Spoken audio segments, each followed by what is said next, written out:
The moment my husband's car disappeared around the corner, the boy I'd been caring for, the child who hadn't walked in 6 years, who couldn't speak, who drooled into a towel tucked under his chin, leaped from his wheelchair and ran to the kitchen.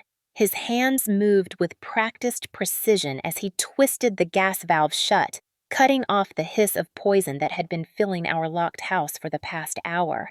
Tyler turned to face me as I lay gasping on the cold marble floor, my vision swimming with black spots. His eyes were sharp, intelligent, and terrifyingly calm. "Don't scream, Grace," he said, his voice clear and steady, a voice I'd never heard before. "And don't pass out yet. Dad just tried to kill us both. We need to talk." But to understand how I ended up here, paralyzed on my kitchen floor, staring at a miracle that felt more like a nightmare, I need to take you back to this morning when I still believed my life was perfect. The California sunrise painted our master bedroom in shades of gold and amber. I stood at the window watching Michael load his leather briefcase into the trunk of his black Mercedes. Even from the second floor, I could see the crisp lines of his charcoal suit, the way his silver hair caught the morning light. 45 years old, and he could still make my heart skip a beat. 3 years. That's how long I'd been Mrs. Michael Hartley. Sometimes it still felt like a dream, the kind where you wake up and have to remind yourself it's real. "Grace?" Michael's voice drifted up from the driveway. He looked up at me, shielding his eyes against the sun, and smiled. That smile. It was the same one he'd given me across the counter of the diner where I used to work, when he'd asked for my number along with his check. I opened the window. "I'm here." "Come down, sweetheart. I want to say goodbye properly." I practically floated down the curved staircase. Our house, God, I still thought of it as his house sometimes, even after 3 years, was the kind of place I used to clean for other people. Vaulted ceilings, marble floors that reflected like still water, art on the walls that cost more than I used to make in a year. Michael met me at the bottom of the stairs, wrapping his arms around my waist. The scent of his cologne, sandalwood and something citrusy, enveloped me. "4 days," he murmured into my hair. "The Seattle project is important, but I'll miss you every minute." "I'll miss you too." I breathed him in, trying to memorize this moment. "Drive safely, okay?" He pulled back, cupping my face in his hands. "Always. Now, listen to me carefully, Grace. I need you to promise you'll stay here while I'm gone." "Of course." "I'm serious." His thumbs stroked my cheekbones, gentle but insistent. "Tyler's condition makes it impossible to take him anywhere, and I can't focus on work if I'm worried about you two being alone out there. You understand, don't you?" I nodded. This was familiar territory. Michael's protectiveness used to make me feel cherished. Lately, though, there was a weight to it I couldn't quite name. "The gate," he continued. "I'm going to lock it from the outside. There were break-ins 2 blocks over last week. The spare key is in my desk drawer, but the mechanism is temperamental. Better not to risk it unless there's an emergency." "Locked?" Something flickered in my chest. Unease, maybe, or the ghost of a question I was afraid to ask. "Just for a few days, sweetheart." He kissed my forehead, long and lingering. "It's for your safety. You know I only want to keep you safe." The words settled over me like a warm blanket. Safe. Yes, that's what Michael did. He kept me safe. We walked to the patio together where Tyler sat in his wheelchair facing the garden. 12 years old, but his body was small, underdeveloped. The accident 6 years ago, the one that killed his mother, had left him like this. Paralyzed from the neck down, the doctor said. Severe brain damage. No hope of recovery. His head lolled to the left, a thin line of drool trailing from the corner of his mouth onto the small towel I'd tucked into his collar an hour ago. His eyes stared at nothing, unfocused and empty. My heart ached looking at him. Every single time. "Take good care of him," Michael said, his voice suddenly thick with emotion. "He's all I have left of her." "Always," I promised, placing my hand on Tyler's shoulder. The boy didn't react. He never did. "I love him like my own." Michael's jaw tightened. For just a second, I saw something flash across his face. Was it pain? Guilt? but then it was gone, replaced by that warm smile. "You're too good for us, Grace Thompson Hartley." He kissed me once more, then walked to his car. I watched him drive to the tall iron gate that separated our property from the street. He got out, threaded a thick chain through the bars, and secured it with a heavy padlock. The metallic click echoed across the lawn. Then he was gone, the Mercedes disappearing around the corner. Silence rushed in to fill the space he'd left behind. I stood there for a moment, feeling the morning sun on my face, and tried to identify the knot forming in my stomach. Separation anxiety, probably. It was normal for a wife to feel lonely when her husband traveled, wasn't it? "Come on, sweetie," I said to Tyler, forcing brightness into my voice. "Let's get you inside before it gets too hot." I released the wheelchair brake and pushed him across the patio. The wheels whispered against the stone, then went silent on the plush carpet as we entered the living room. Cool air from the vents raised goosebumps on my arms. 10 o'clock. The day stretched ahead of me, empty and echoing. I'd given up my job at the diner 6 months after we married.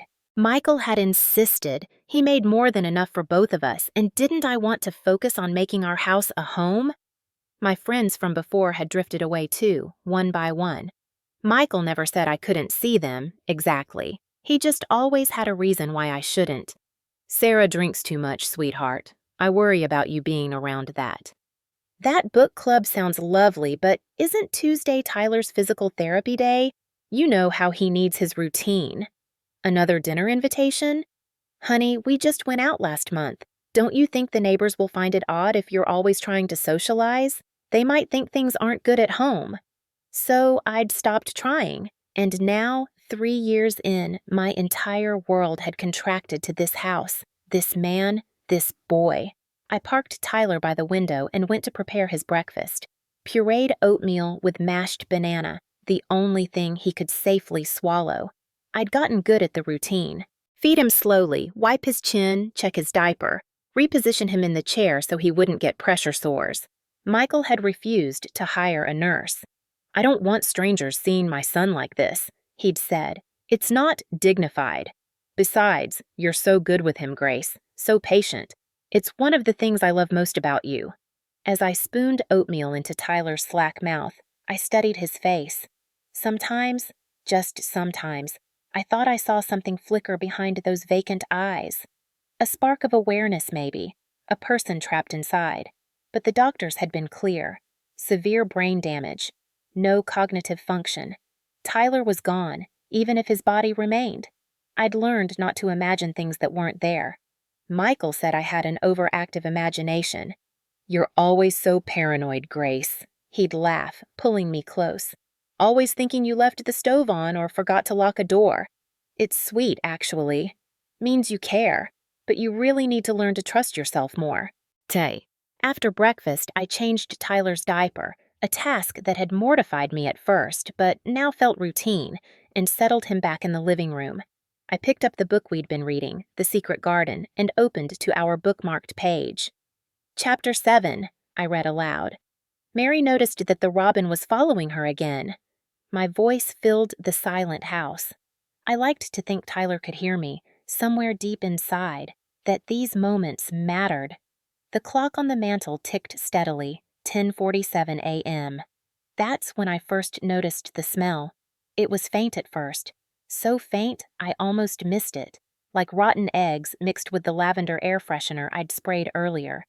I paused mid-sentence, sniffing the air. "Tyler, did you have an accident?" No response. Of course not. I set the book down and checked his diaper. Clean. I'd just changed him 20 minutes ago. The smell came and went, carried on invisible currents. I walked slowly through the living room, following my nose. It seemed stronger near the kitchen. Our open concept floor plan meant the kitchen, dining area, and living room all flowed together. I examined the stovetop. All 4 burners were off. I checked each knob carefully. Off, off, off, off. Probably just the sewer, I muttered to myself. Or maybe something died in the walls. I'll tell Michael when he calls tonight. I returned to the couch and picked up the book again, but 15 minutes later, my head started to pound. It began as a dull throb behind my right eye, then spread across my temples like fingers pressing into my skull. A wave of drowsiness washed over me. Strange, because I'd slept well last night. 8 solid hours. My eyelids felt heavy. The words on the page swam and blurred. I looked over at Tyler. He sat perfectly still in his wheelchair, but something was different. His hands, usually limp on the armrests, were clenched into tight fists. Tyler? His knuckles were white, trembling slightly. A muscle spasm, I told myself. The doctors said spasticity was common with his condition. It didn't mean anything. "Mommy's getting some water," I said, using the name I'd given myself even though I wasn't his real mother. Even though his real mother was dead. "I'm feeling a little dizzy." I stood up and immediately knew something was very wrong. The floor tilted beneath my feet. Black spots danced at the edges of my vision. The smell wasn't faint anymore. It was sharp, acrid, burning the back of my throat. Gas! This was gas. Panic shot through me like electricity.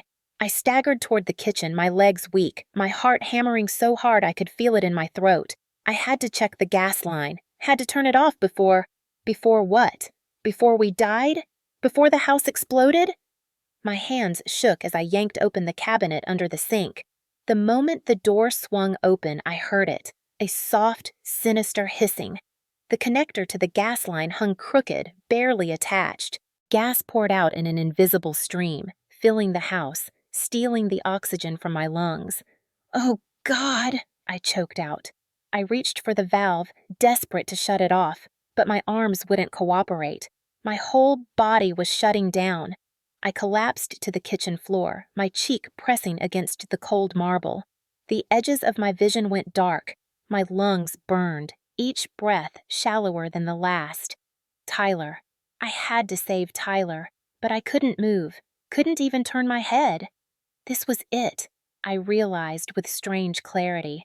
This was how I died, alone on my kitchen floor while my husband was on his way to Seattle, while my stepson sat helpless in the next room.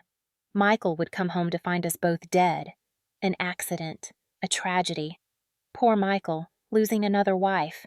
My eyes were closing. The darkness was almost peaceful. Then I heard the squeak of wheelchair tires, not the usual slow roll when I pushed Tyler around the house. This was fast, purposeful. Then footsteps. Not shuffling, dragging steps. Firm, quick, steady footsteps. A shadow fell over me. With the last of my strength, I forced my eyes open a crack. A figure knelt beside the gas line. Small hands, a child's hands, moved swiftly, confidently, twisting the valve shut. The hissing stopped. The figure turned. Tyler looked down at me. Not Tyler slumped and drooling. Not Tyler vacant and empty. Tyler standing. Tyler moving. Tyler with eyes that were sharp and intelligent and fully, terrifyingly aware. His lips moved. The voice that came out was clear, articulate. Nothing like the grunts and wheezes I'd been told were all he could manage. "Hold your breath if you can, Grace," he said calmly. "I need to open the windows. Dad didn't forget anything. He wants us dead today." Then he was moving again, running to the windows, throwing them open one by one. Fresh air rushed in. I lay there on the floor, too shocked to move, too oxygen-deprived to process what I was seeing. Tyler returned with a bottle of water from the refrigerator. He knelt beside me, unscrewing the cap with practiced ease. "Drink," he commanded. "Small sips. Don't chug it or you'll vomit." My hand trembled as I took the bottle. I stared at him, this boy who shouldn't be able to stand, shouldn't be able to talk, shouldn't be able to do anything except exist in that wheelchair. My voice was a raw whisper. "You can walk." "Since about 6 months after the accident," Tyler said matter-of-factly. He stood up, and walked to the stove. He came back holding the gas line connector in his small hand. "But that's not important right now. Focus on this." He held it in front of my face. "See these scratches on the clamp? Fresh. Made within the last few hours. And the rubber safety seal that should be inside? It's missing." I squinted at the metal piece, my brain still foggy, struggling to understand. You mean, your father installed it wrong? Tyler made a sound, not quite a laugh, more like a bitter exhale. Dad never does anything wrong, Grace. He's an architect, a perfectionist. He has a meltdown if a single book on his shelf is out of place. Does it make sense that he'd be sloppy about something involving gas? The implication hit me like ice water. No, I whispered. No, Michael wouldn't. The gas leak, Tyler interrupted, his voice hard. The gate padlocked from the outside, every window locked tight before he left, and he told you to stay inside, didn't he? For safety. I couldn't breathe. This time it had nothing to do with the gas. If I were actually paralyzed like he thinks, Tyler continued, his young face set in grim lines, and you passed out from the gas, all it would take is one spark, the refrigerator's compressor cycling on, a light switch, and this whole house would explode. He stared at me intently. Everyone would think it was a tragic accident, a forgetful housewife who left the stove on. Dad would come home, cry for the cameras, and collect your life insurance. The policy he just upgraded last month. $5 million. No. I shook my head violently, tears streaming down my face. That's impossible. Michael loves me. He's a good man, a good father. He took care of you alone for years before he met me. He didn't take care of me, Tyler cut in, his voice trembling with suppressed rage. He imprisoned me. Tyler took a step back from me, looking down at his own feet, feet that were planted firmly on the marble floor, feet that were supposed to be useless. I was never permanently paralyzed from that accident, he said quietly. My legs were broken, yes, both femurs, but they healed completely within a year after my real mother died. The room spun. I pressed my palms against the floor, trying to anchor myself to something solid. What? What are you saying? I'm saying that when I realized I could move again, when the casts came off and the physical therapist said I was making remarkable progress, I understood something. Tyler's jaw clenched.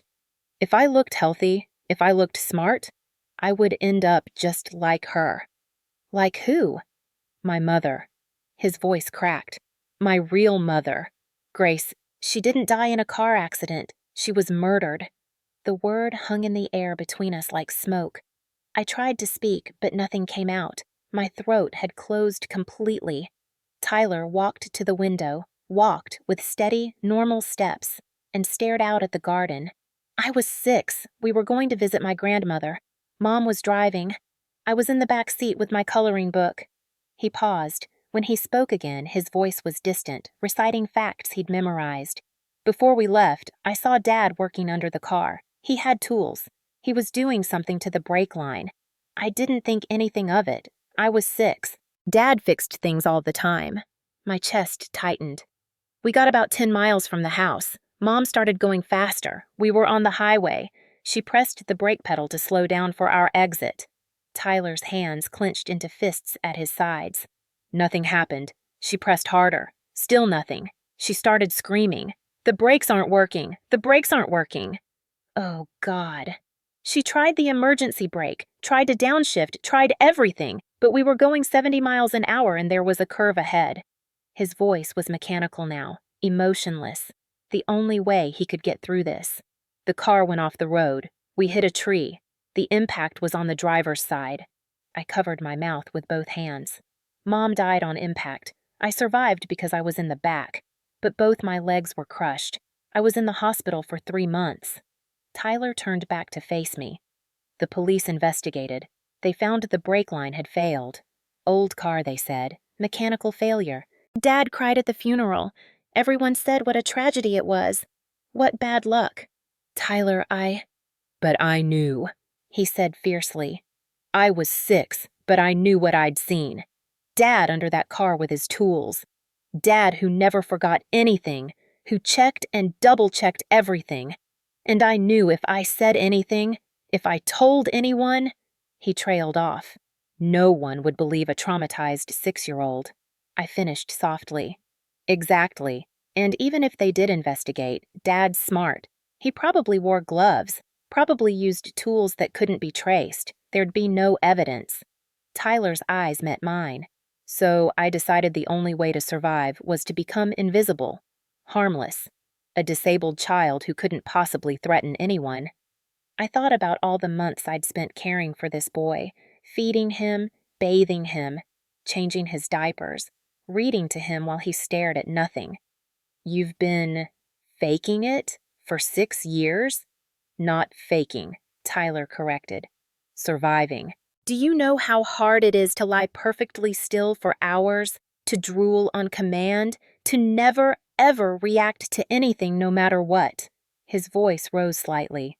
There were times I wanted to scream, times Dad would say horrible things right in front of me because he thought I couldn't hear, couldn't understand. Times I wanted to stand up and run away and never look back. Why didn't you? I whispered. Once you were older, you could have. Run where? Tyler laughed bitterly. I'm homeschooled. Dad made sure of that. Tyler's condition requires special care. I never leave this house. I don't have friends. No teachers who see me every day. No doctors who monitor my progress. Dad fired all the specialists after the first year, said they were too invasive. He spread his hands. I'm a ghost, Grace. If I disappeared, who would even notice? The full horror of it settled over me like a shroud. This child had been a prisoner in his own body, in his own home for 6 years, and I had been part of his cage without even knowing it. I'm so sorry, I choked out. Tyler, I'm so— Don't. His voice was sharp. Don't apologize. You didn't know. And anyway, we don't have time for this. He was right. My brain was still catching up, but one fact penetrated the shock. Michael had tried to kill us, was trying to kill us, and we were still locked in this house. As if reading my thoughts, Tyler glanced at the wall clock. It's 11:43. He's been gone for an hour and 47 minutes. He'll call soon to check on you, to see if you're dead yet. The casual way he said it made me shudder. When he does, Tyler continued, his voice taking on a commanding tone that sounded wrong coming from a 12-year-old. You need to act normal, act dizzy, confused, but alive. If he thinks we're onto him, if he suspects for even a second that his plan failed— He didn't need to finish the sentence. He'll come back, I whispered, and he won't use gas next time. My phone sat on the coffee table where I'd left it. As we both stared at it, as if on cue, it began to ring. The screen lit up. Michael. Mobile. Tyler's entire demeanor changed in an instant. He actually ran, to his wheelchair and threw himself into it. His head lolled to the left, his jaw went slack. A line of drool appeared at the corner of his mouth. In less than 3 seconds, the intelligent, articulate boy had vanished, replaced by the empty shell I'd known for 2 years. Answer it, Tyler hissed through barely moving lips. Don't cry. Don't shake. Be Grace. The Grace he thinks he married. My hand trembled as I reached for the phone. The screen showed Michael's face. A photo from our wedding day, both of us laughing, deliriously happy. Had any of it been real? I pressed the green icon and held the phone to my ear. Hello? My voice came out rough, scratchy from the gas. Grace, sweetheart. Michael's voice was warm, concerned, the voice of a loving husband. I just wanted to check in. How are you and Tyler doing? I looked at Tyler, slumped in his wheelchair, one eye barely open watching me. We're fine, I said. I'm just a little tired. Might take a nap. You sound out of breath. Is everything okay? Think, Grace, think. I just ran from the bathroom. Thought I heard something break in the kitchen. Turned out to be nothing. Maybe the neighbor's cat. Silence on the other end. I could hear Michael breathing. A cat? His tone dropped slightly. But I locked all the windows before I left. How could a cat get in? My heart hammered. One of the latches must have been loose. The window in the kitchen. The wind probably blew it open a bit. Another pause, longer this time. I see, Michael said slowly. Well, you should rest then. And Grace, check the stove, would you? I have a bad feeling. Make sure all the burners are off. You know how forgetful you can be. Gaslighting. Even now, even in this moment, he was setting up his alibi. If the house had exploded, if they'd found my charred body, he would have testified. I called her that morning, warned her to check the stove, but Grace was always so forgetful. I loved her, but she just didn't pay attention sometimes. I'll check, I whispered. Good girl. The warmth was back in his voice. Sickening, saccharine warmth. I love you, Grace. Get some rest. Love you too. The words tasted like poison. The call ended. The phone slipped from my hand onto the couch. My legs gave out and I sank to the floor, pulling my knees to my chest. He's disappointed, Tyler said, his head straightening, wiping the fake drool from his chin. You can hear it in his voice. His plan failed. I couldn't stop shaking. This isn't real. This can't be real. Grace! Stop it! I shouted, surprising myself. Stop talking about your father like he's some kind of monster. Maybe the gas line was just old. Maybe you misunderstood what happened to your mother. People have accidents, Tyler, real accidents. Michael is a good man. He rescued me from... From what? Tyler interrupted coldly. From poverty? From loneliness? He rescued you because you're an orphan with no family who would ask questions if you disappeared. The words hit like a slap. Why do you think he discouraged you from making friends with the neighbors? Tyler pressed on. Why didn't he want you joining that book club? Why did he fire all the housekeepers a month before he married you? He wanted privacy. He wanted us to enjoy our time together. He wanted you isolated. Tyler's voice was relentless. He wanted you completely dependent on him, with no one who would notice if you suddenly died. No? Look at the facts, Grace. Tyler rolled his wheelchair closer. Think about the past 3 years. Really think. And God help me, I did. I thought about how Michael had convinced me to quit my job. You don't need to work anymore, sweetheart. I make plenty for both of us. Stay home. Relax. You deserve it. I thought about how my friends had stopped calling, because I'd canceled on them so many times, because Michael always had a reason why I shouldn't go. I thought about how I'd stopped driving anywhere. The car sat in the garage, unused. Why waste gas when I can take you anywhere you need to go? I thought about how I couldn't remember the last time I'd been alone outside this house. 3 years. 3 years of gentle, insidious isolation. And I'd been grateful for it. I'd thought it was love. Tyler reached into the pocket of his shorts I'd helped him into this morning, never noticing how his legs bore weight, how his muscles worked normally, and pulled out a small object. A smartphone, old model, probably 5 years out of date. Cracked screen. Where did you get that? I asked. It's Dad's old phone. He was going to throw it out 3 months ago, but I grabbed it from the trash. He never noticed. Why would he? I'm just a vegetable in a wheelchair. Tyler's voice was bitter. He didn't know I'd figured out his password. He uses the same one for everything. The date he married my real mom. He's sentimental like that. Tyler swiped through screens. He doesn't know this phone is still logged into his cloud, which means every text message, every email, every photo, it all syncs here too. He turned the screen toward me. I saw a text conversation. The contact name read, V. Anderson, interior designer. But the messages, God, the messages. Victoria, baby, are you sure about today? What if something goes wrong? Michael, trust me, the house will burn by this afternoon. Grace is naive. She won't suspect until it's too late. Victoria, and Tyler?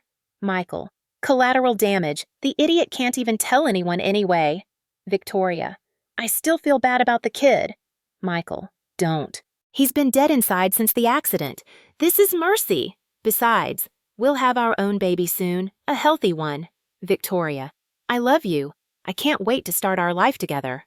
Michael, Paris next week. I've already booked the tickets. Just need to get through this weekend, collect the insurance money, and we're free.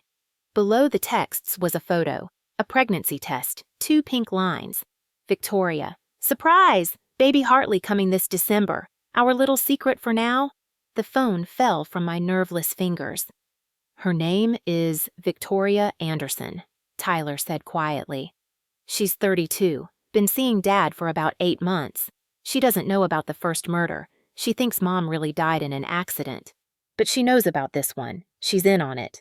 I couldn't speak, couldn't think. The walls of the room seemed to be closing in. Michael had a mistress. Michael was going to kill me for insurance money. Michael was planning to start a new life in Paris with a pregnant woman half his age. And he'd called Tyler, his own son, the idiot. Something inside me cracked. Not broke, cracked. Like ice on a frozen lake, spiderwebbing out from a central point. "Grace?" Tyler's voice sounded far away. "Grace, I know this is a lot, but you need to—" "He called me naive," I whispered. "What?" "In the text, he said I'm naive." I looked up at Tyler and I didn't recognize my own voice. It was cold, flat. "He's been planning this. How long has he been planning this?" Tyler hesitated. "Based on when the insurance policy changed. About 6 weeks. 6 weeks ago, we'd celebrated our 3rd anniversary. Michael had taken me to that expensive restaurant overlooking the ocean. He'd held my hand across the table and told me I was the best thing that ever happened to him, while planning my murder. "Grace, we need to—" My phone rang again. We both froze, staring at it like it was a bomb. This time it wasn't a call, just a text. "Michael. Honey, I tried to check the camera feed to see if you and Tyler are okay, but the screen is dark. Is the power out? Try turning on a lamp so I can see. I want to make sure my boy is all right." "Camera?" I looked at Tyler. "What camera?" Tyler pointed to the corner of the room. Nestled among an elaborate arrangement of silk flowers on top of a tall cabinet, I could just barely see it. A tiny lens, no bigger than a button, gleaming in the light. "He installed it 2 weeks ago," Tyler said. "Told you it was a motion sensor for the new alarm system." "He's watching us," I breathed. "Right now?" "Not right now. He turned off the infrared remotely to make the screen dark. But he's testing us. Seeing if you'll walk in front of it. If you do and you look fine, he'll know the gas didn't work." I stared at the hidden camera, at this evidence of how thoroughly my husband had planned my death. "What do we do?" I asked. Tyler's face hardened. "We give him exactly what he wants to see." "You want me to do what?" I stared at Tyler, certain I'd misheard. "Slap me," he repeated calmly. "Hard enough to leave a mark. Then you need to have a breakdown in front of that camera. Yell at me. Act like you're delirious from the gas poisoning. Tyler, I can't." "You have to." He was already messing up his own hair, pulling his shirt collar askew. "Dad is watching, or he will be in about 30 seconds. If he sees us both calm and collected, he'll know we figured it out, and then he'll come back," I finished quietly. "Not just come back. He'll make sure there are no witnesses this time." Tyler's young face was grave, ancient. "Grace, I've been playing dead for 6 years. I can do this, but I need you to commit. Can you do that?" I looked at my hands that had fed this boy, bathed him, cared for him with tenderness. Now I was supposed to strike him? "Think about those texts," Tyler said, reading my hesitation. "Think about him calling you naive, a fool. Think about him planning to burn us alive and cash the check." The ice inside me spread a little further. "Okay," I whispered. "Okay." Tyler positioned himself in front of the hidden camera, making sure his profile would be clearly visible. He let his jaw go slack, his head loll to one side, back in character. "Do it now," he hissed through barely moving lips. "And make it loud. He needs to hear you losing it." I raised my hand. It trembled in the air. "Do it, Grace. This is survival." I swung. The crack of my palm against Tyler's cheek echoed through the silent house like a gunshot. The impact stung my hand, sent shockwaves up my arm. Tyler's head snapped to the side, and immediately a red handprint bloomed across his pale skin. For a moment, he just sat there. Then his mouth opened and the most heartbreaking wail I'd ever heard tore from his throat. Tears, real or fake, I couldn't tell, streamed down his face. "I'm sorry," he sobbed, his voice high and childlike. I'm sorry, I'm sorry. The sound of it cracked something inside me, but Tyler had told me what to do, and some instinct, some primal drive to survive, took over. Shut up! I screamed, louder than I'd ever screamed in my life. Just shut up, Tyler!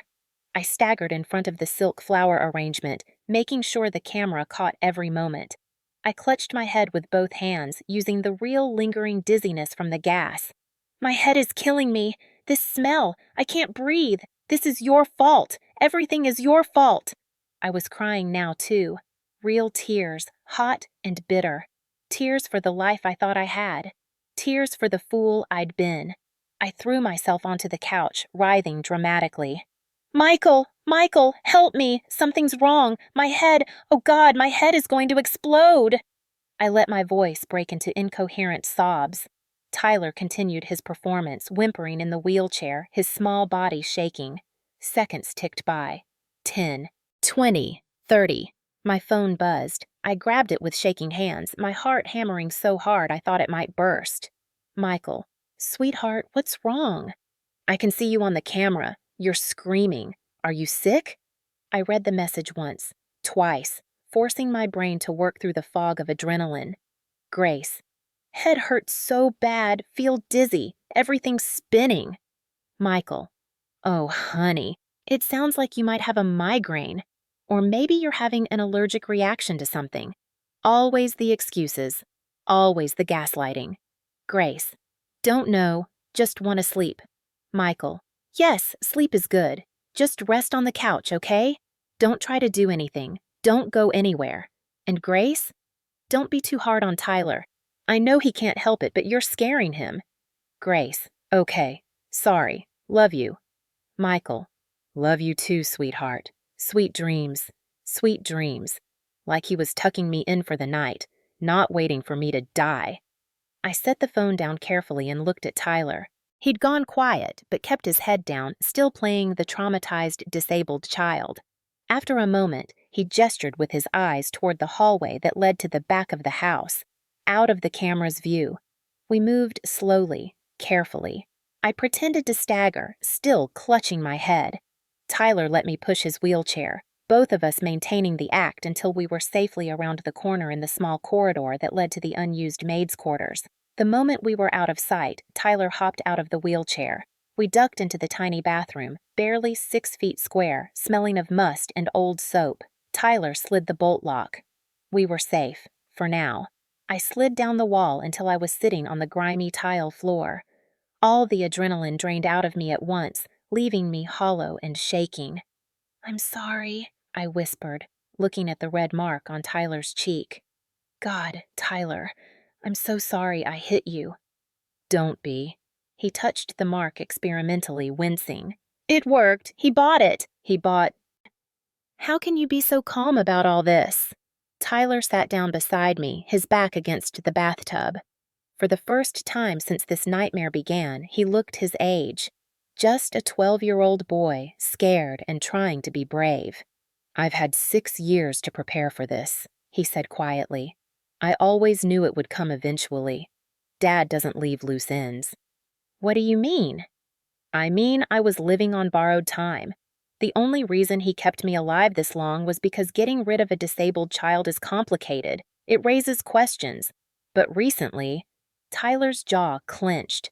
Recently, I heard him on the phone with his lawyer, talking about care facilities, long-term institutions for children with severe disabilities. My stomach dropped. He was going to send you away? Worse. Those places, some of them, the neglect is criminal. Kids die there. Natural causes, they call it. Dad was researching the ones with the worst reputations. Tyler's voice was flat, emotionless. I would have had an accident within 6 months, maybe sooner, and no one would have questioned it. Jesus Christ. So this, today, was actually his way of killing 2 birds with 1 stone. Tyler smiled, but there was no humor in it. Kill you for the insurance money. Kill me to tie up loose ends. Start fresh with Victoria and their new baby. Tyler pulled out the old smartphone again, swiping through screens with practiced efficiency. I've been monitoring his messages for 3 months, he explained. Ever since I figured out the password, that's how I knew something was coming. The texts with Victoria got more urgent, more detailed. He pulled up the message thread again and scrolled up, showing me older exchanges.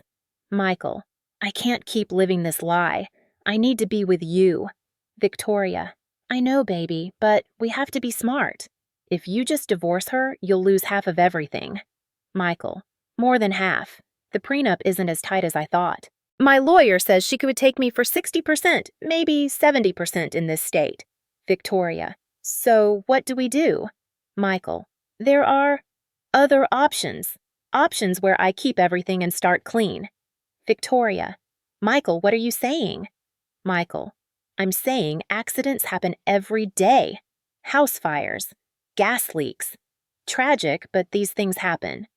Victoria, are you serious? Michael, deadly serious. No pun intended. Victoria, I don't know if I can be part of something like that. Michael, you don't have to be part of it. You just have to be patient. Wait for me. Can you do that? Victoria, how much would the insurance pay? I felt sick reading it, watching in real time as a woman talked herself into being an accessory to murder. The messages continued over weeks, Victoria's objections getting weaker, Michael's promises getting grander. Michael, $5 million, plus the house, the cars, my investment portfolio. We could live in Europe, Paris, like you always wanted. Victoria, what about the boy? Michael, what about him? Victoria, won't people wonder, his stepmother and him dying at the same time? Michael, he's severely disabled, Victoria. These things happen. Tragic, but no one will be surprised. Victoria, and you're sure you can pull this off? Michael, baby, trust me, I've done it before. I stared at that last line. Done it before. He's talking about Tyler's mother. Yeah. Tyler's voice was hollow.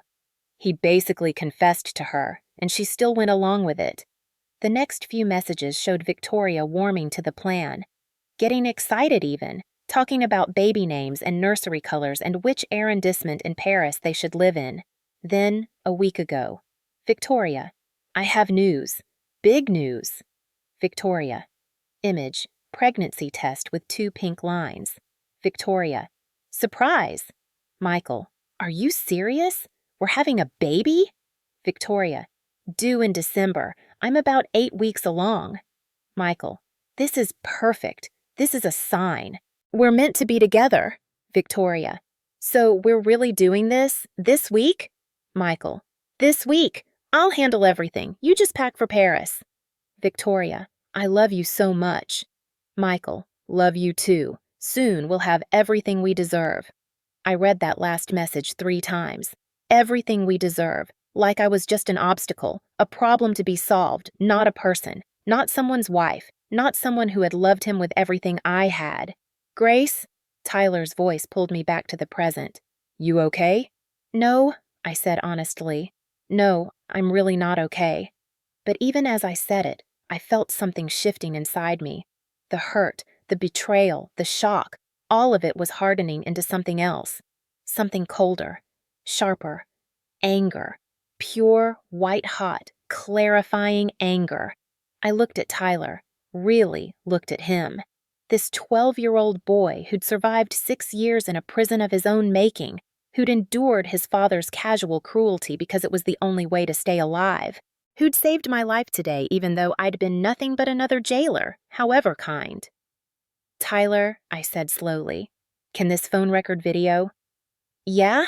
Why? I stood up, wiping my eyes. When I spoke, my voice was steady, calm, the voice of someone who'd made a decision. Record me. I want evidence of what I'm about to say. Tyler looked confused but did as I asked, opening the camera app and hitting record. I stared into the lens. Somewhere in the back of my mind, I knew I looked terrible. Hair tangled, face blotchy from crying, that bruise forming on my forehead from where I'd hit the floor. But maybe that was good. Maybe that made it more real. My name is Grace Thompson Hartley, I began. Today is Thursday, September 14th. The time is 12:17 p.m. I'm recording this from my home in Riverside, California. I took a breath. My husband, Michael James Hartley, attempted to murder me and his son Tyler this morning. He deliberately loosened the gas line connector in our kitchen before leaving for what he claimed was a business trip to Seattle. He locked all the windows and doors from the outside, trapping us inside with the leaking gas. His plan was for the house to explode or for us to die from the fumes, making it look like an accident. My voice didn't shake. I sounded like a stranger. He did this to collect $5 million in life insurance. He did this so he could start a new life with his mistress, Victoria Anderson, who is pregnant with his child. They planned to move to Paris together. Tyler's eyes were wide, but he kept the camera steady. This is not the first time Michael has killed. 6 years ago, he murdered his first wife, Tyler's mother, by cutting the brake line on her car. The accident was ruled mechanical failure, but Tyler witnessed Michael tampering with the vehicle before they left. I looked directly into the camera. If something happens to me, if I die under mysterious circumstances, if this house burns down, anything, it was not an accident. It was murder. Michael Hartley is a murderer, and this recording is my testimony. I paused, then added, Tyler Hartley is also a witness to everything I've said. Despite his father's claims, Tyler is not brain damaged or paralyzed. He has been pretending for the past 6 years as a survival mechanism. He is a bright, intelligent child who deserves protection from his father. Okay, Tyler said quietly. I'm stopping recording now. He fiddled with the phone for a moment.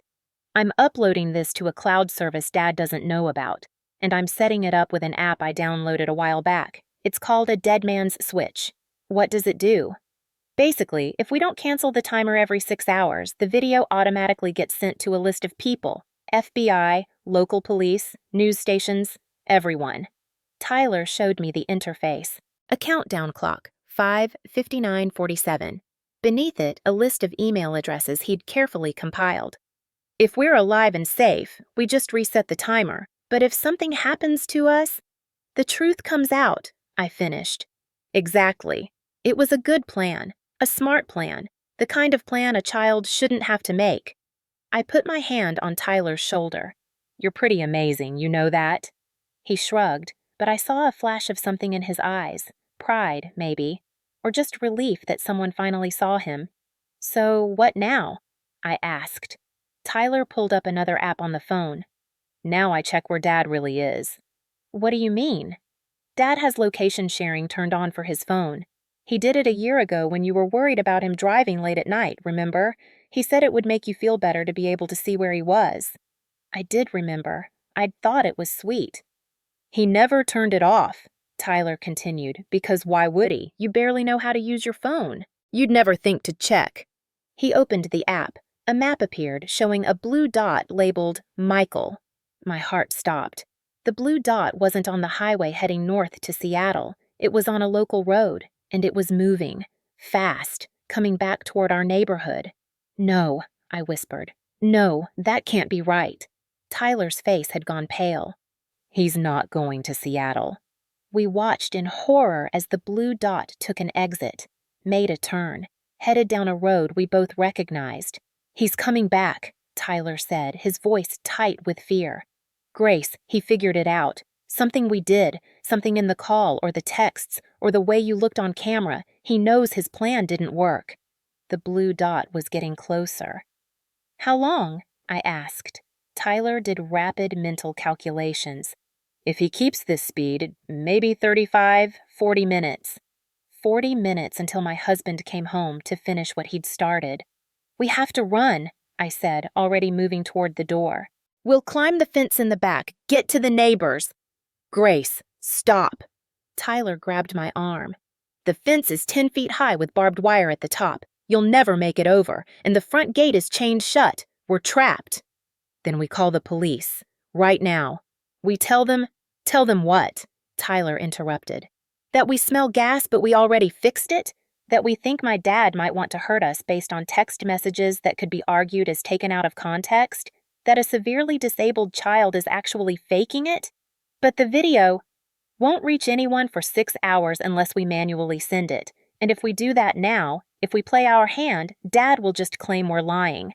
That you're mentally unstable, that I'm confused. Tyler's eyes were fierce. He's a respected architect, Grace. pillar of the community. Who are they going to believe? He was right. God help me. He was right. So what do we do?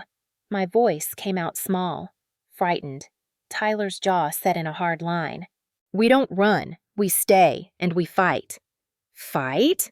I stared at Tyler like he'd lost his mind. He's a grown man, an adult. We're two people who have the element of surprise. Tyler cut in. Dad thinks I'm helpless and you're naive. That's an advantage. Tyler, this is insane. We need to prepare. He was already moving, wheeling his chair, his prop, his disguise, out of the bathroom. Come on, we don't have much time.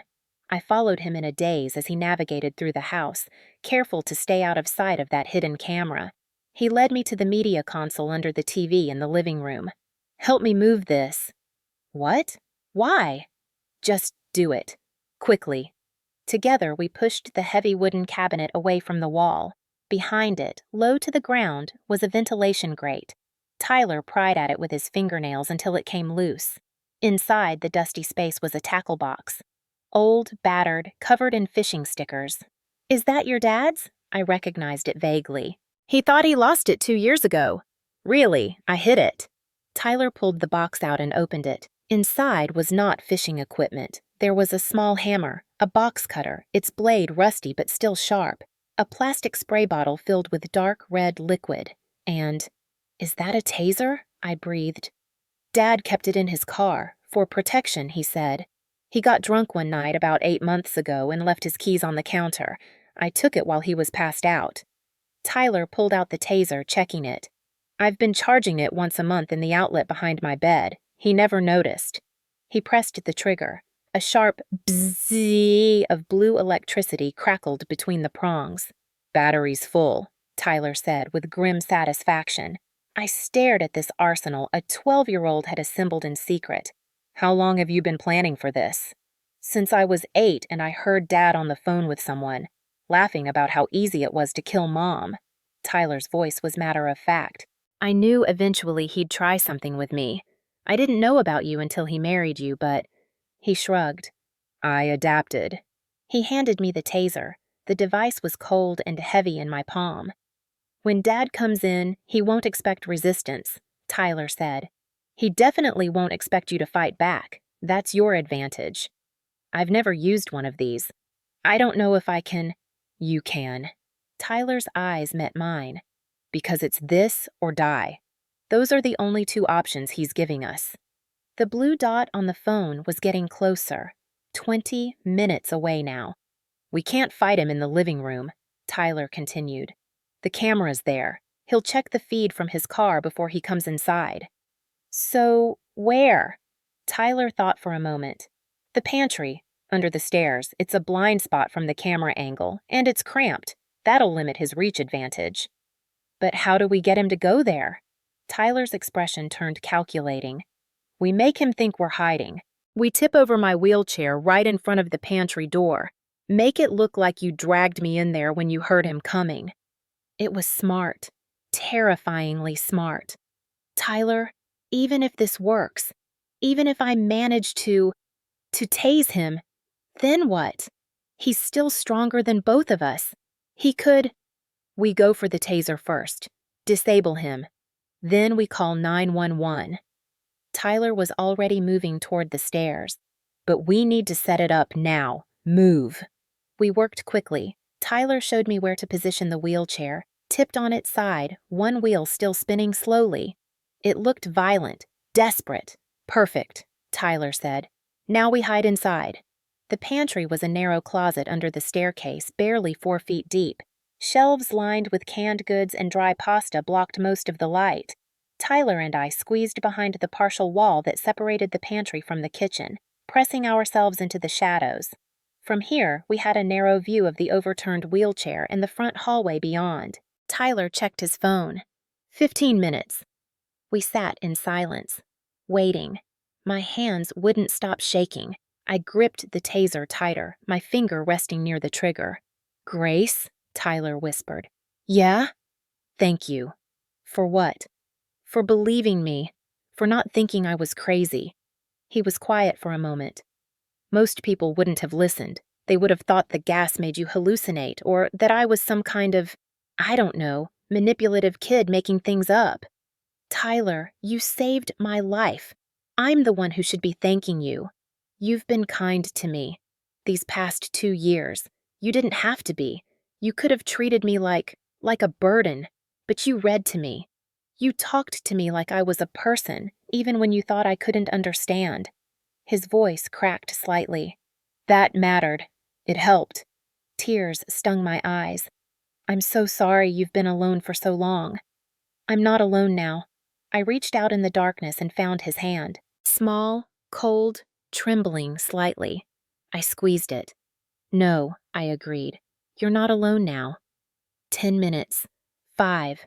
We heard it at the same time, the crunch of tires on gravel, the purr of an expensive engine. Tyler and I froze, barely breathing. The engine cut off. A car door opened and closed. Footsteps on the stone path, but no knock. No calling out. Grace? Tyler? I'm home! Nothing cheerful or concerned in his voice. Just flat. Cold. The front door opened. Footsteps on marble. Slow. Deliberate. Where are my little birds? Michael called out. Come out, wherever you are. Through the crack in the pantry door, I could see his shadow stretching across the floor. He was moving through the living room, searching. The smell is gone. Someone opened the windows. He paused. I heard him tapping on his phone. Camera shows. Interesting. Grace having a breakdown. Tyler crying. But then nothing. You both disappeared into the back hallway. Another pause. Smart girl. Smarter than I gave you credit for. His footsteps came closer. I'm disappointed, Grace. I really am. I thought we had something special. I thought you loved me. Closer. But I suppose it doesn't matter now. You've made this harder than it needed to be, but the end result will be the same. I saw him then, stepping into view. He wasn't wearing his business suit anymore.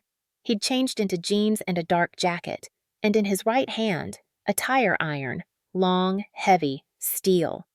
I'll make it quick, Michael said, his voice almost gentle, almost kind. That's more mercy than you deserve after everything I've done for you. He spotted the overturned wheelchair. A slow smile spread across his handsome face. Playing hide and seek? How precious. He walked toward us, 5 feet away. 4. Tyler squeezed my hand once, then let go. He was ready. 3 feet. Michael kicked the wheelchair aside. It crashed against the wall. Useless thing, he muttered. Should have gotten rid of it years ago. Should have gotten rid of him. 2 feet. He reached for the pantry door. Come on out, Grace. Let's get this over with. The door swung open. Michael's eyes adjusted to the darkness. And that's when he saw us. His expression went from confident to shocked in an instant. What the? Tyler? You're… I didn't let him finish. I lunged forward, the taser in my hand, and pressed it against the side of his neck. I pulled the trigger. The sound filled the small space. Blue electricity arced. Michael's whole body went rigid, convulsing. His eyes rolled back. The tire iron clattered to the floor. He dropped like a puppet with cut strings. For one beautiful, terrible second, I thought it was over. Michael lay on the floor, twitching, his mouth opening and closing like a fish out of water. The tire iron had rolled away from his hand, out of reach. Grace, again! Tyler shouted. Tase him again! Make sure he's out! I raised the taser, my hand shaking so badly I could barely aim. But I hesitated, just for a second, just long enough to look at my husband's face. The face I'd kissed goodnight 1,000 times, the face I'd loved, and wonder if I could really do this. That second cost me everything. Michael's hand shot out with terrifying speed and locked around my ankle. His grip was iron, crushing. Even stunned, even convulsing, he was so much stronger than me. You bitch! He gasped, his voice a rasp of pain and fury. He yanked, My feet went out from under me. I fell backward, the taser flying from my hand.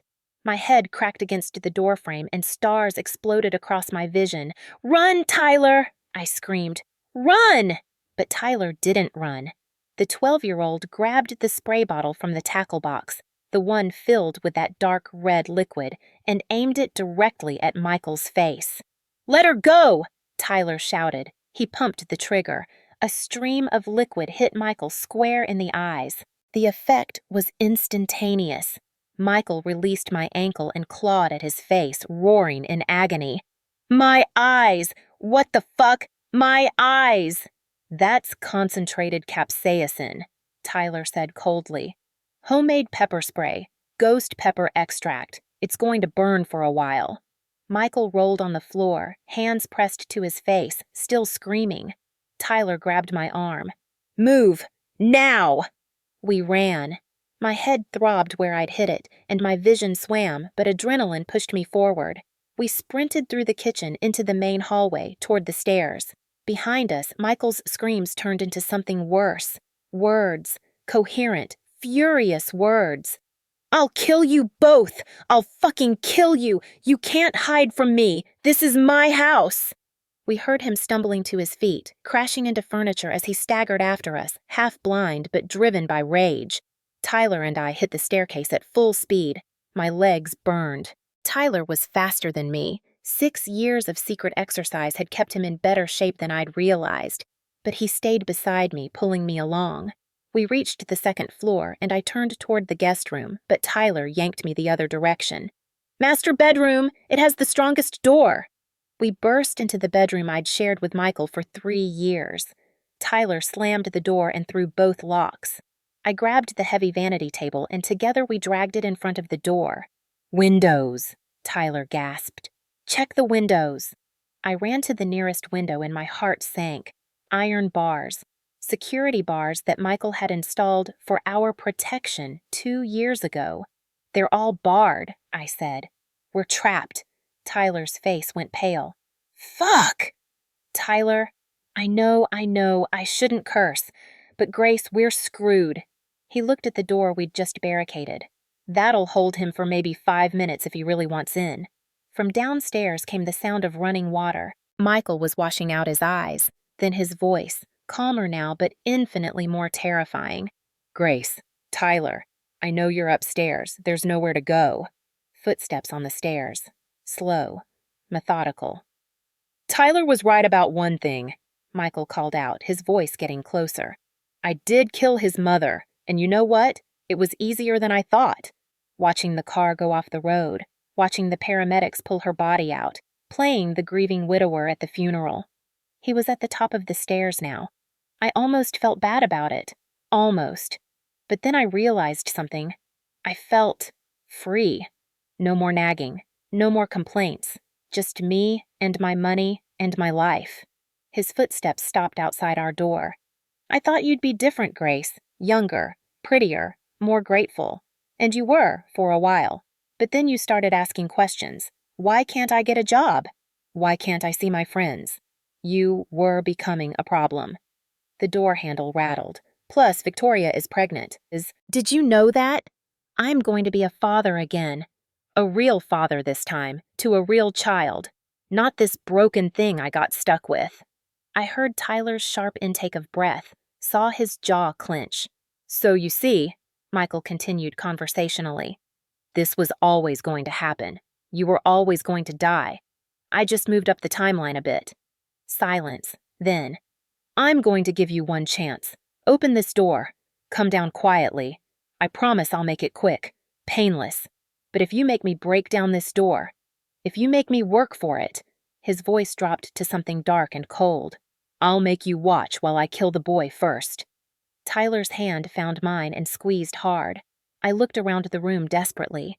There had to be something, some way out, some weapon. My eyes landed on the painting on the wall, the landscape that hid the wall safe, the safe where Michael kept his grandfather's antique revolver. "Tyler," I whispered, "the safe, behind that painting." Tyler followed my gaze. "What's in it?" "A gun, old revolver, and bullets." "You know the combination?" I nodded. I'd watched Michael open it a dozen times. He'd never bothered to hide it from me. Why would he? I was just naive little Grace. "It's his anniversary with your mom," I said. "August 15th, 0815. Something flickered across Tyler's face at the mention of his mother, but he just nodded. I ran to the painting and pulled it aside. My fingers trembled as I dialed the combination. 0815. Click. The safe swung open. Inside was the revolver, heavy, black metal, ornately engraved. Next to it, a small box of ammunition. I'd never held a gun before. The weight of it shocked me. This was real. This was a tool designed for one purpose: to kill. "Do you know how to use it?" Tyler asked. "No. Do you?" "YouTube," Tyler said. "I'll walk you through it." Outside, we heard Michael moving away from the door, his footsteps receding down the hallway. "Where's he going?" I whispered. Tyler went very still. "Do you smell that?" I sniffed the air. Smoke, faint but unmistakable. And something else. The sharp chemical smell of lighter fluid. "Oh, God," I breathed. "He's setting the house on fire." Tyler ran to the door, pressing his ear against it. "I hear him downstairs. He's splashing something. Lighter fluid, probably, or gasoline. He's going to burn us alive. Not if we shoot him first." Tyler came back to me, taking the gun from my shaking hands. "Okay, watch. This is the cylinder. It holds 6 bullets. We need to load it." His small fingers worked the mechanism, showing me how to swing out the cylinder.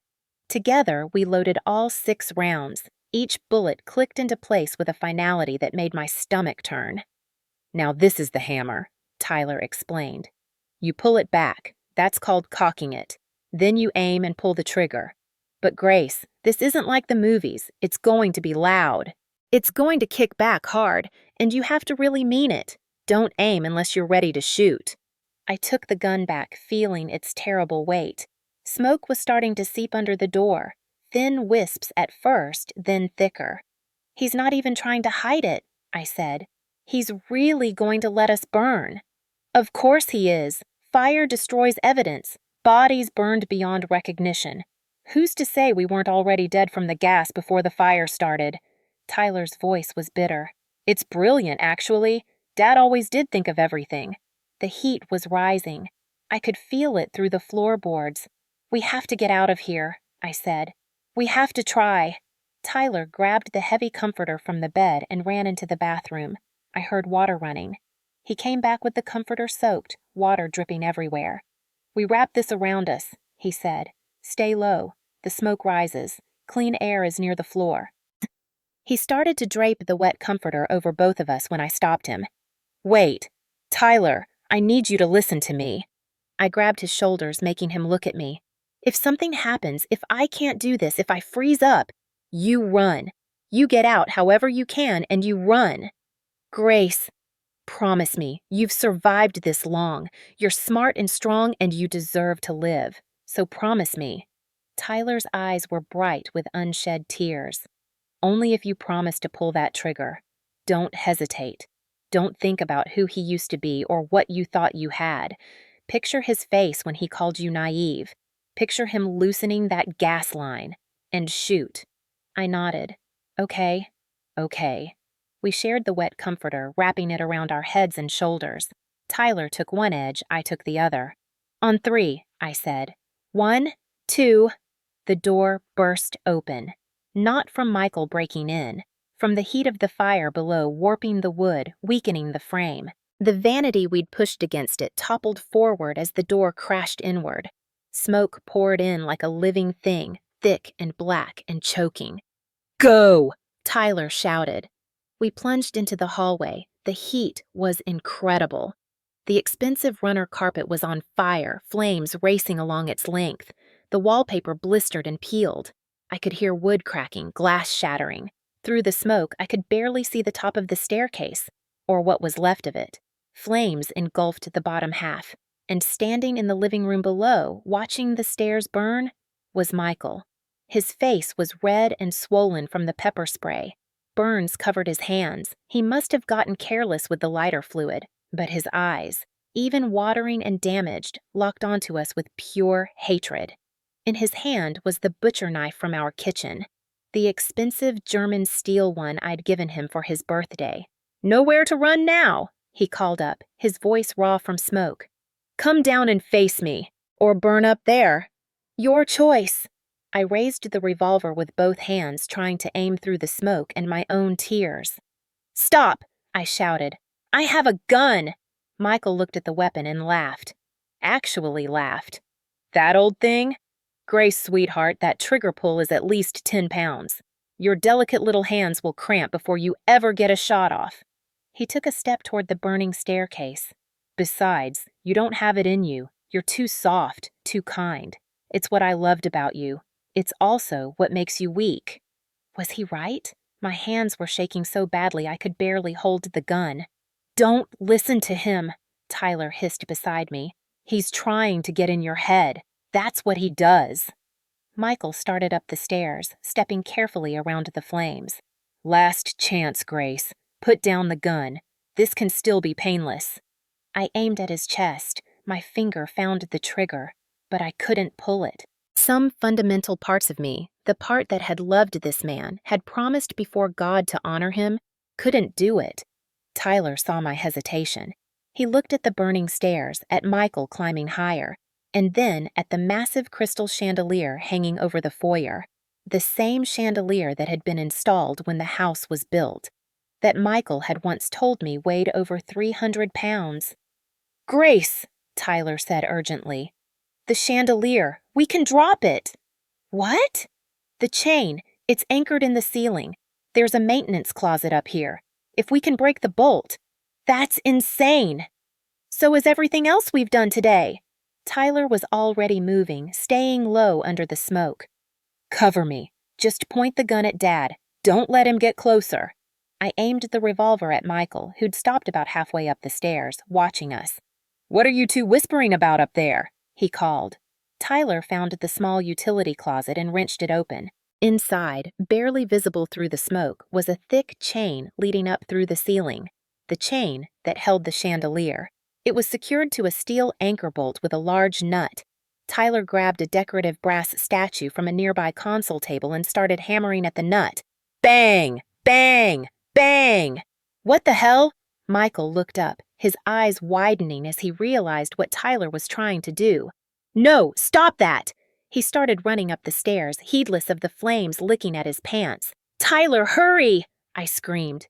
Bang! Bang! Bang! The nut was rusted, stubborn, but Tyler kept hammering with everything he had. Michael was almost at the top, 10 feet away. 5.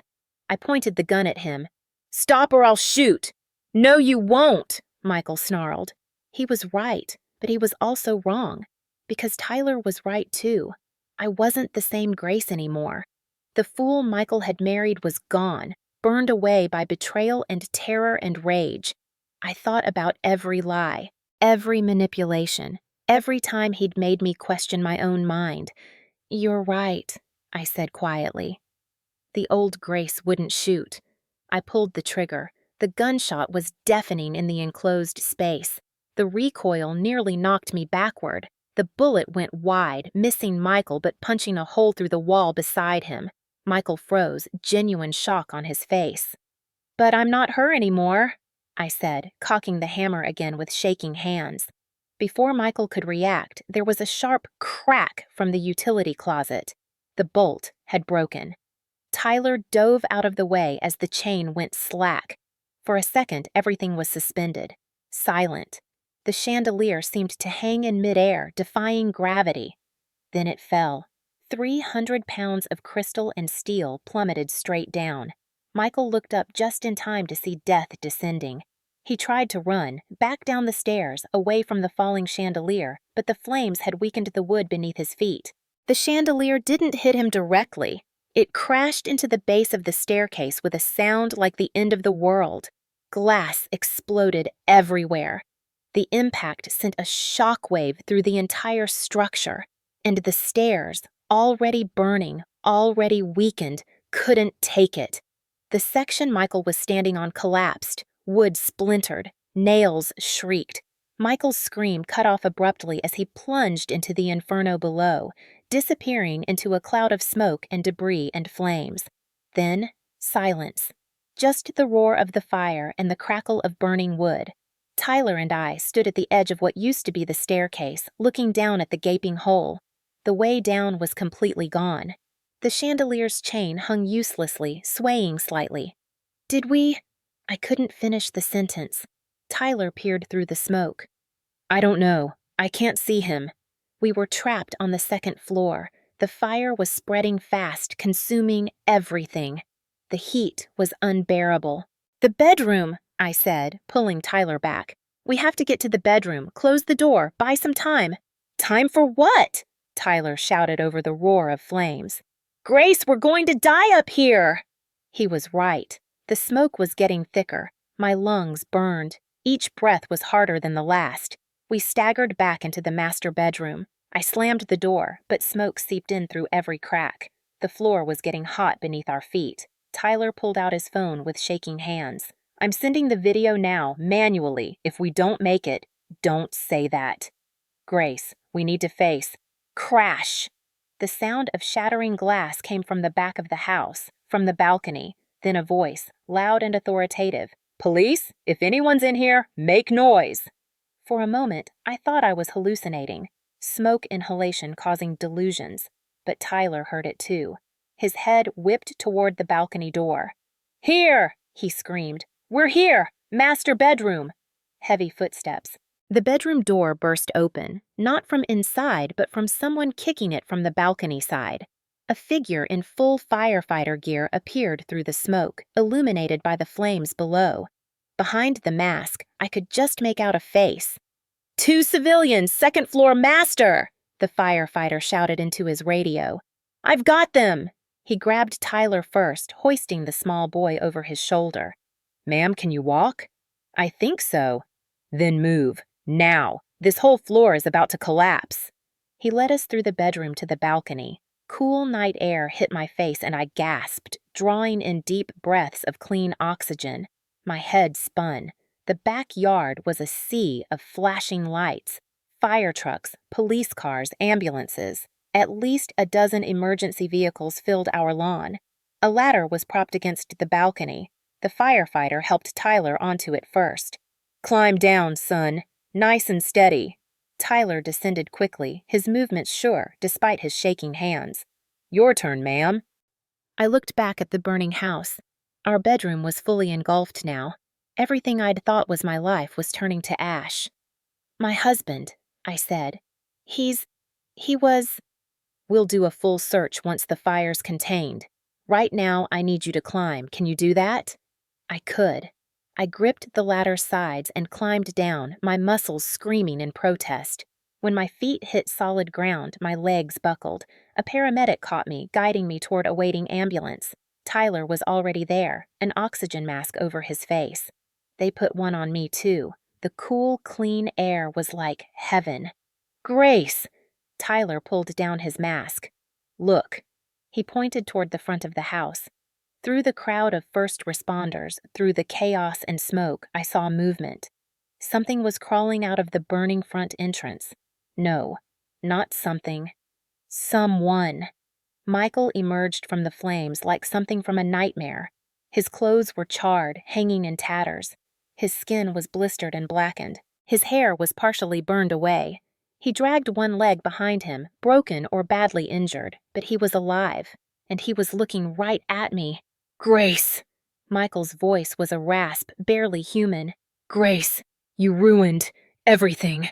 He tried to stand, tried to walk toward me. In his burned hand, he still gripped the knife. The blade was blackened with soot, but still deadly. Freeze! At least 6 police officers drew their weapons, aiming at Michael. Drop the weapon! Drop it now!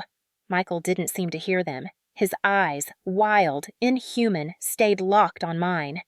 You were supposed to die, he said, each word a labor. You and that little shit. Supposed to burn. My insurance. My future. Victoria. He took another staggering step. Final warning, an officer shouted. Drop the weapon! Michael raised the knife. And Tyler, brave, brilliant Tyler, stepped forward, not hiding behind me, but beside me, standing straight and tall for all the world to see. Michael's eyes widened, really seeing, maybe for the first time, that his son wasn't broken, wasn't damaged, wasn't helpless. Michael choked. You can walk. I can walk, Tyler said clearly. I can run, I can talk, and I can testify. Tyler held up his phone. Connected wirelessly to a speaker on one of the police cars through some app he'd set up, his voice amplified across the entire scene. My name is Tyler Hartley. This man, Michael Hartley, is my father, and he's a murderer. The recording began to play. Michael's own voice, captured on his texts with Victoria, booming across the lawn for everyone to hear. The house will burn by this afternoon. Grace is naive. She won't suspect. I've done it before. Just need to collect the insurance. The crowd went silent. Neighbors who'd gathered behind the police tape gasped. Officers exchanged glances. Michael stood there swaying as his secrets were laid bare for the world to hear. He looked at me one last time, and for just a second, I saw something almost like regret flicker across his ruined face. Clara, he whispered. The wrong name. His first wife's name. Then his eyes rolled back and he collapsed face first into the mud. Police swarmed him immediately, kicking the knife away, handcuffing his blistered wrists. He didn't resist. Barely seemed conscious. Paramedics rushed over with a gurney. Is he going to survive? One officer asked. He'll live, a paramedic confirmed, checking Michael's vitals. Second-degree burns, maybe some third-degree, broken leg, smoke inhalation. But he'll live. Good, I thought with cold clarity. I want him to live. I want him to stand trial. I want him to rot in prison for the rest of his miserable life. Behind us, there was an enormous boom as the main gas line, the source of it all, finally succumbed to the heat. A fireball erupted from the kitchen, shooting 20 feet into the air. Windows shattered. The remaining roof collapsed inward. Tyler and I watched our prison burn to the ground. A police detective approached us, a woman in her 50s with kind eyes and gray hair. I'm Detective Morrison. You're Grace Hartley? I nodded, unable to speak around the lump in my throat. And you're Tyler? Yes, ma'am, Tyler said. I need to get statements from both of you. But first, let's get you checked out by the medics. You've been through hell tonight. She paused. We got your video, Tyler, the one you uploaded to our tip line 43 minutes ago. That's why we're here. The gas leak report, the domestic violence concerns you flagged. We were already on our way when the fire started. Tyler had called them. Before the confrontation, before the fire, he'd already called for help. Set up the dead man's switch to auto-send after a certain time, knowing we might not survive to send it ourselves. This 12-year-old child had saved both our lives. I pulled him into a hug, holding him tight. He hugged back, his small body shaking. It's over, I whispered. Tyler, it's finally over. Is it? He asked against my shoulder. I looked across the lawn. Michael was being loaded into an ambulance, handcuffed to the gurney, police officers flanking him on both sides. He was alive, but his life as he knew it was over. No more expensive house. No more respected architect. No more freedom. Just prison. Yeah, I said. It's over. As they led us to separate ambulances for treatment, as Detective Morrison called for someone to take our statements, as the fire crews worked to save what little was left of the house, I saw something that made my blood run cold. A red sedan parked down the street, half hidden behind a news van. Behind the wheel, a woman in sunglasses. Her hand rested on her pregnant belly. Victoria. She'd come to watch, to see if the plan had worked. Our eyes met across the chaos and carnage.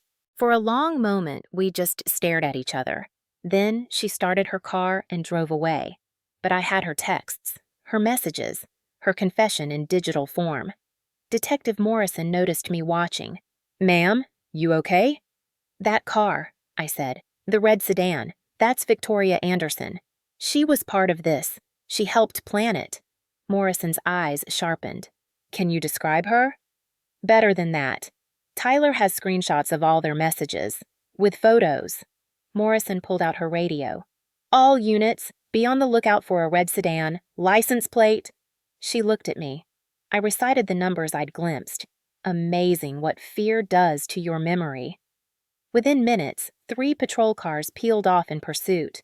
Tyler caught my eye and gave me the smallest smile. We'd survived, and we were going to make damn sure everyone involved paid for what they'd done. The hospital smell, antiseptic and artificial air, made me nauseous. Or maybe that was the concussion. The doctor had said I was lucky. Just a mild concussion from hitting my head, some smoke inhalation, minor burns on my hands. Lucky. I sat in the ER bay, a thin curtain separating me from the controlled chaos of the emergency room. Tyler was 2 bays down, getting his own examination. Every few minutes I heard his voice answering doctors' questions in that clear, articulate way that still startled me. Yes, I can move all my extremities. No, I don't have any breathing difficulties. I've been faking the paralysis for 6 years. It's a long story. Detective Morrison sat in the plastic chair beside my bed, her notebook open. She'd been patient, letting the doctors work first, but now it was time for answers. Let's start from the beginning, she said gently. When did you first suspect your husband was trying to kill you?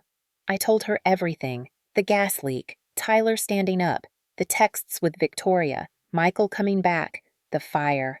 All of it poured out in a flood of words that I couldn't stop even if I wanted to. Morrison wrote quickly, occasionally asking clarifying questions. When I got to the part about Tyler's mother, about Michael murdering his first wife, she stopped writing and looked up. That accident was 6 years ago. Case was closed as mechanical failure. Tyler saw him tamper with the brake line, I said. He was 6 years old. No one would have believed him. No, Morrison agreed quietly. They probably wouldn't have. She made a note. We'll exhume the body. Re-examine the vehicle if it's still in impound. If there's evidence of foul play, there will be, I said with certainty. Michael doesn't make mistakes, but he's arrogant. He thinks he's smarter than everyone else. That's his real weakness. Morrison's radio crackled. She held up a finger and answered it. Morrison here.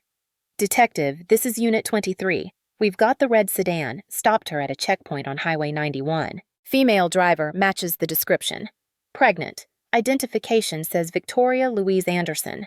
Morrison's eyes met mine. Bring her in. I want her in interview room 1 within the hour. Copy that. Morrison stood up.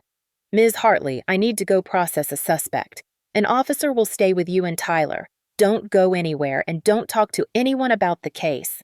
Especially not the press. They're already gathering outside. What about Michael? He's in the ICU under guard. He's not going anywhere. Morrison paused at the curtain. You did good tonight. You and Tyler both.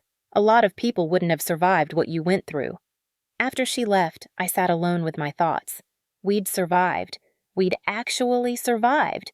The reality of it was slowly sinking in. Michael had tried to kill us, and we'd won. We were alive, and he was in custody, and Victoria was caught. A nurse poked her head in. Ms. Hartley? Your stepson is asking for you. Is it okay if we move him to your bay? Yes, please. They wheeled Tyler's bed next to mine. He looked small under the white hospital sheets, an IV in his arm for hydration, oxygen cannula under his nose. But his eyes were bright and alert. Hey, he said. Hey yourself. We sat in silence for a moment. They caught her, I said. Victoria.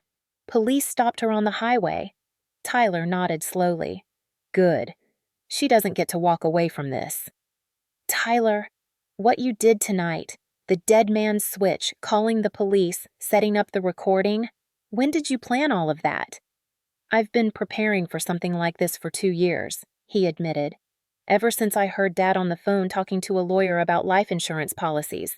I knew he was planning something. I just didn't know what, or when, or who the target would be. He looked at me. Then he married you, and I thought maybe I was wrong. Maybe he really did love you. Maybe he'd changed. But he hadn't. No. And when I saw him upgrade your insurance policy, when I found the texts with Victoria, Tyler's jaw clenched. I knew it was coming soon, so I got ready. You saved my life, I said softly. Multiple times today. You saved mine too, when you pointed that gun at him. Tyler smiled slightly. I've never seen Dad look scared before, but he was scared of you in that moment. I was terrified.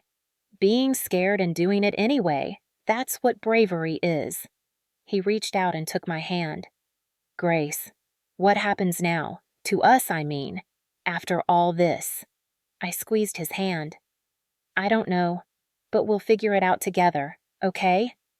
Okay. 2 hours later, Victoria Anderson was escorted into the hospital by police officers. She was still in her designer clothes, a cream cashmere sweater and dark jeans that probably cost more than I used to make in a month.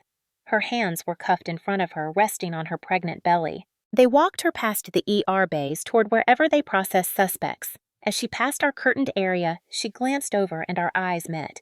For a second, I saw fear in her face, then defiance, then, finally, resignation. She looked away first. That's her?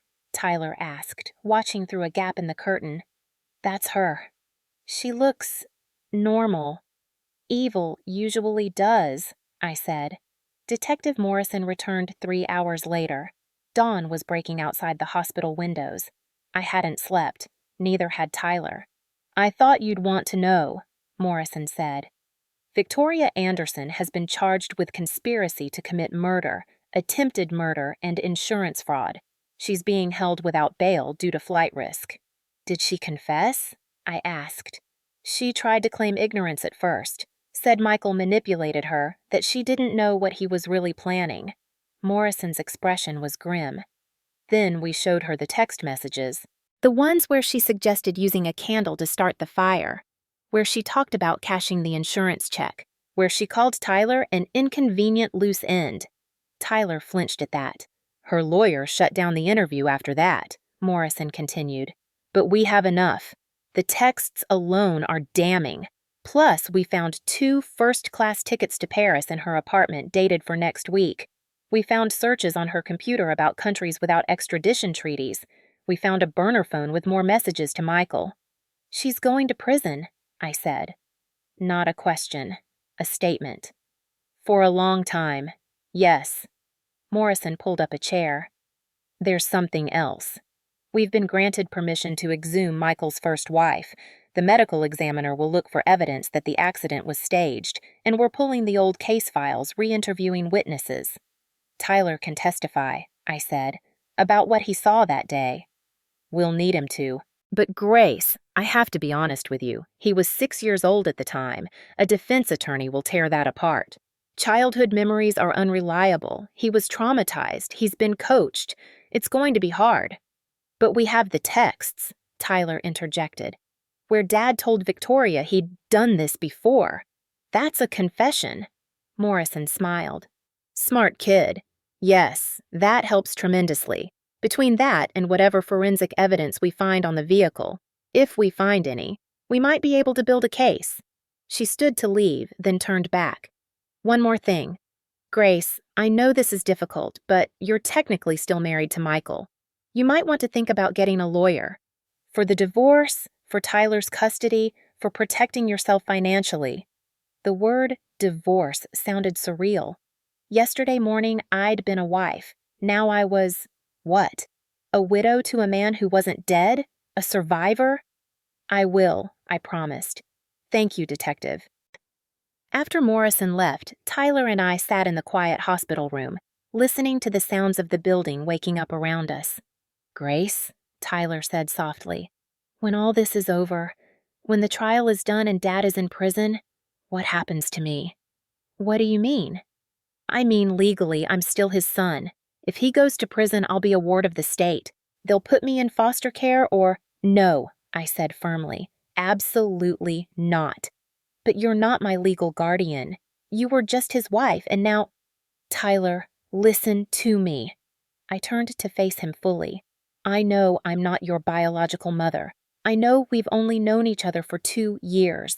But you are my family, the only real family I have, and I'm not letting the state take you. You'd want to keep me? His voice was small, uncertain. Even though I'm connected to all this? To him? You're not him. You're nothing like him. I brushed his hair back from his forehead. You're brave and smart and kind. You spent 6 years in hell and came out the other side still able to love, still able to trust. That's incredible, Tyler. Tears spilled down his cheeks. I don't want to lose you too. You won't, I promise. We'll get lawyers. We'll fight for custody, whatever it takes. I pulled him into a hug, careful of his IV lines. You're stuck with me, kid, for better or worse. He laughed through his tears. That's wedding vows. Yeah, I guess it is. The next 2 weeks were a blur of police interviews, lawyer consultations, and media frenzy. The story had gone national. Architect's murder plot foiled by disabled son who faked paralysis for 6 years. That was the headline that stuck. News vans camped outside the hotel where Tyler and I were staying. The house was a burned-out shell, uninhabitable and under investigation. I hired a lawyer. Actually, 3 lawyers. One for the divorce, one for Tyler's custody, and one for the criminal proceedings. They cost a fortune, but Michael's assets were frozen pending trial, and the court granted me access to marital funds for legal representation. Tyler saw a therapist. So did I. Turns out surviving attempted murder does a number on your mental health. Who knew? The investigation into Michael's first wife's death moved forward. They exhumed Clara Hartley's body and performed a new autopsy. The brake line from the accident vehicle had been destroyed years ago, but the police reports from the scene contained photographs. An automotive expert examined them and testified that the pattern of failure was consistent with deliberate tampering rather than mechanical wear. Not definitive, but enough to raise serious questions. Tyler gave his statement to the police, then to the district attorney. He described what he'd seen that day. His father under the car with tools, his mother's panic when the brakes failed, the crash that killed her. The defense is going to challenge this, my criminal lawyer warned. Childhood memories, trauma-induced confusion, all of that. But combined with the texts where Michael admits to killing before, combined with the expert testimony about the brake line, it builds a picture. Will it be enough to convict? I asked. For Clara's murder? Maybe. It'll be tough. But for the attempted murder of you and Tyler, that's rock solid. We have the gas line tampering, the texts planning it, the video testimony you recorded, the fire. He's going away for that, no question. 2 weeks after the fire, I sat in a family court hearing for temporary custody of Tyler. Michael couldn't attend. He was still in the hospital under guard, recovering from his burns. But his lawyer was there, arguing that his client was innocent until proven guilty, that I was an unrelated third party with no legal standing, that Tyler should be placed with Michael's sister in Ohio until the criminal proceedings concluded. I didn't even know Michael had a sister. My lawyer countered with Tyler's testimony, that he'd never met this aunt, that removing him from the only stable home he'd known would be traumatic, that I had been his primary caregiver for 2 years. Tyler testified too in the judge's chambers. When he came out, he looked pale but determined. What did you tell her? I asked. The truth, that you're the only person who ever treated me like I mattered, that you're my family. The judge granted me temporary custody pending the outcome of the criminal trial. It wasn't adoption, not yet, but it meant Tyler could stay with me. It meant he was safe. We cried in the courthouse hallway, holding each other while cameras flashed outside. 3 months after the fire, the district attorney held a press conference. Michael James Hartley has been indicted on 2 counts of first-degree murder, one for Clara Hartley, his first wife, and one for the death that would have occurred had his plot succeeded against Grace Hartley. He faces additional charges of attempted murder of Grace and Tyler Hartley, conspiracy to commit murder, insurance fraud, and arson. His accomplice, Victoria Anderson, has been charged with conspiracy to commit murder and fraud. The DA took questions from reporters. Is it unusual to charge someone with murder when the victim didn't actually die? In this case, the planning was so deliberate, the intent so clear, that we are treating it as though the murder had been completed. The only reason Grace Hartley is alive is because of her stepson's intervention. That doesn't make Michael Hartley any less of a murderer. What about the son? Is it true he pretended to be disabled for 6 years? Tyler Hartley will testify at trial. His story is extraordinary, and yes, we have medical experts who will confirm that his paralysis was a conscious deception, one that likely saved his life. Will Victoria Anderson's baby be born in prison? Ms. Anderson is due in December. Arrangements will be made for the birth, but yes, she will remain in custody. I watched the press conference from our hotel room. Tyler sat beside me on the couch, his legs tucked under him, still getting used to sitting however he wanted, moving however he wanted, after 6 years of forced stillness. "It's really happening," he said. "They're really going to trial." "Yeah. Are you scared? To testify?" I thought about it. A little, but mostly I'm just ready. Ready for it to be over. Ready to move forward. Me too. Tyler leaned against my shoulder. "Grace, after the trial, can we leave California? Start somewhere new where people don't know us, don't know what happened? We can go anywhere you want. Somewhere quiet. With good schools, maybe near the ocean?" I smiled. That sounds perfect. 8 months after the fire, I sat in a courtroom and watched my husband, my ex-husband, the divorce had been finalized 2 months prior, shuffle in wearing an orange jumpsuit and chains. The burns had healed, leaving his face scarred. His right cheek was a landscape of pink and white tissue. He'd lost weight, lost that polished, handsome appearance that had first attracted me. He looked small, diminished. His eyes found mine across the courtroom. I didn't look away, didn't flinch. Let him see what he'd created, a woman who was no longer afraid of him. The trial lasted 3 weeks. The prosecution presented evidence methodically. The gas line connector with fresh tool marks, the text messages between Michael and Victoria plotting my death, the recording I'd made in the bathroom, Tyler's testimony about his mother's murder and his 6 years of deception. The defense tried to paint Michael as a man driven to desperation by gambling debts, a man who'd made terrible choices but wasn't a cold-blooded killer. They suggested Victoria had manipulated him, that the texts were taken out of context, that the gas leak could have been accidental. But the evidence was overwhelming. When I took the stand, Michael's lawyer tried to shake me. "Mrs. Hartley, isn't it true that you married my client specifically for his money? That you saw a wealthy widower and targeted him?" "No. You gave up your job almost immediately after marriage. You lived off his income. Isn't that the definition of a gold digger?" He asked me to quit. He said— I stopped, steadied myself. He said he wanted to take care of me, that I didn't need to work. I thought it was love. I was wrong. "You claim my client tried to murder you for insurance money. But isn't it true that you could have left the house at any time? The doors weren't locked from the inside. The gate was chained shut, the windows were sealed, and I didn't know I was in danger until it was almost too late." Because a 12-year-old child told you a fantastical story about being able to walk? A child who by his own admission has been lying for 6 years, and you believed him?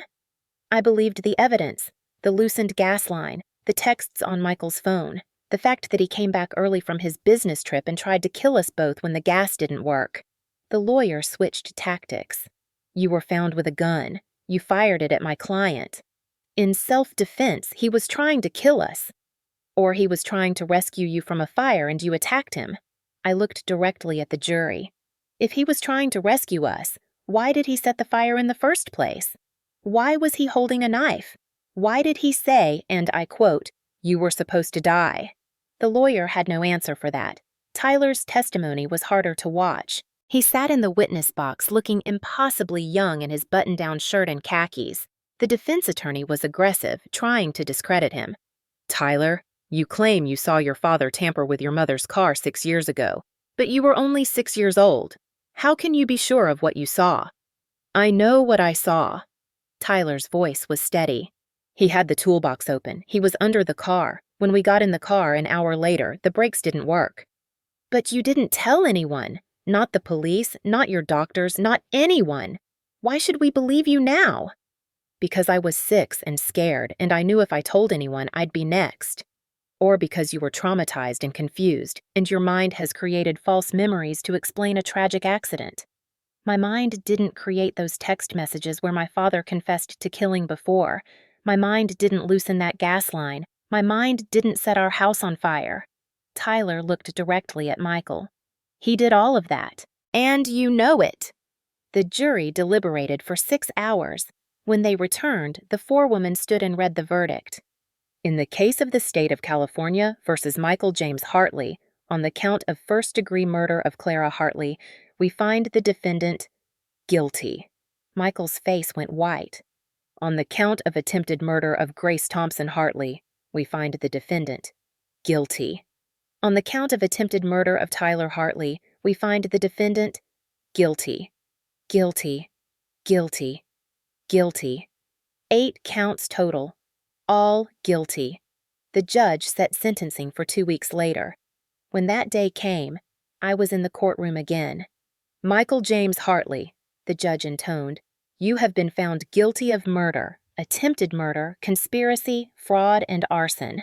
The evidence shows a pattern of calculated violence against those who trusted you most. You murdered your first wife.